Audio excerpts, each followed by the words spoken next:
समझते हैं सेल के न्यूक्लियस को। न्यूक्लियस को ब्रेन ऑफ सेल यानी पूरे सेल का कंट्रोलर कहा जाता है। जिस प्रकार हमारे शरीर को ब्रेन कंट्रोल करके रखता है, उसी प्रकार पूरे सेल को कंट्रोल करने का काम न्यूक्लियस का होता है। अब जैसे ये पूरे सेल को कंट्रोल करने का काम करता है, तो इसको तो सुरक्षा चाहिए ही। जैसे हमारा शरीर को कंट्रोल करने का काम ब्रेन करता है, ब्रेन को तो सुरक्षा चाहिए ही।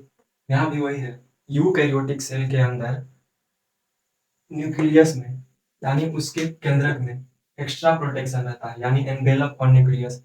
यानी इसका न्यूक्लियस यानी केंद्रक कवर्ड रहता है एक झिल्ली से। न्यूक्लियस डीएनए, आरएनए और प्रोटीन का ही बना होता है।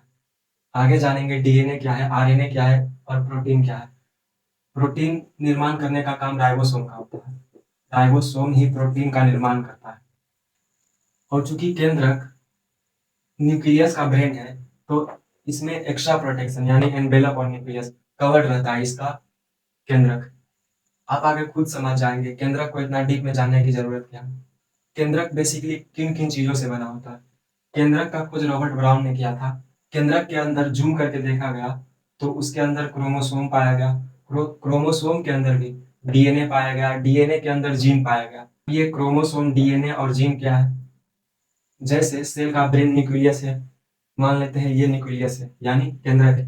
केंद्रक के अंदर एक द्रव भरा रहता है। केंद्रक के अंदर भी द्रव भरा रहता है जिसे न्यूक्लियोप्लाज्म कहते हैं, यानी केंद्रक द्रव इसको कहते हैं न्यूक्लियोप्लाज्म।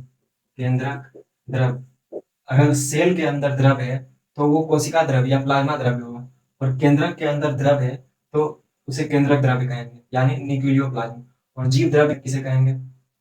कोशिका द्रव्य और केंद्रक द्रव्य दोनों को मिला देंगे, उसी को बोलते हैं जीव द्रव्य यानी प्रोटोप्लाज्म। हेक्सले नामक विद्वान ने कहा था कि जीव द्रव्य यानी प्रोटोप्लाज्म जीवन का भौतिक आधार है, इसको याद रखिएगा। न्यूक्लियस के अंदर जूम करके देखा गया तो ये इस एक्स टाइप की संरचना दिखाई दिया, जिसे क्रोमोसोम कहा गया। इसे क्रोमोसोम कहा गया, जिसका खोज बाल्डेयर ने किया था।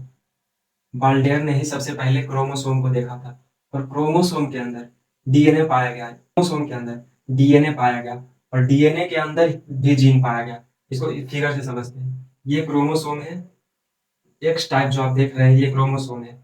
और ये क्रोमोसोम के अंदर इस रिंग टाइप की कुछ संरचना पाई गई। इसके अंदर पूरा ये भरा, ये इस रिंग टाइप की कुछ संरचना पाई गई। इसके अंदर जब इसे जूम करके देखा गया तो ये डीएनए डीएनए पाया गया। और डीएनए के अंदर जो आप ये देख रहे हैं ये इसे इसे ही बोला गया जीन। न्यूक्लियस के अंदर यानी केंद्रक के अंदर क्रोमोसोम पाया गया। क्रोमोसोम का खोज बाल्डेयर ने किया था। बाल्डेयर ने ही सबसे पहले क्रोमोसोम को देखा था, इस टाइप की संरचना को देखा था बाल्डेयर ने। के बाद डीएनए का खोज कार्लसबर्ग ने किया था। क्रोमोसोम के अंदर जूम करके देखा गया तो डीएनए पाया गया, और कार्लसबर्ग ने ही डीएनए को सबसे पहले देखा था। लेकिन इसकी संरचना, डीएनए की संरचना ये है, ये डीएनए की संरचना है। ये इसकी संरचना वाटसन एंड क्रिक ने दिया था। कार्लसबर्ग इसकी संरचना बना नहीं पाया था, यानी बता नहीं पाया था। वाटसन क्रिक ने इसकी संरचना बनाया, डीएनए की संरचना। डीएनए के अंदर ये जो लाइन देख रहे हैं वो जीन है, और जीन का खोज जोहान्सन ने किया था। केंद्रक का खोज रॉबर्ट ब्राउन ने किया।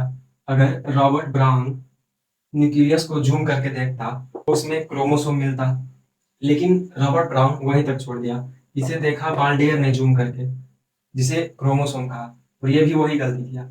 इसको ही देखना चाहिए था क्रोमोसोम के अंदर क्या है, लेकिन इसको कार्लसबर्ग ने देखा क्रोमोसोम के अंदर क्या है। जो कि ये संरचना बना नहीं पाए थे, तो वाटसन एंड क्रिक ने इसकी डीएनए की संरचना बनाया था। अब डीएनए, आरएनए क्या है? आरएनए आप यहाँ पे देख रहे होंगे, ये डबल है तो ये सिंगल है।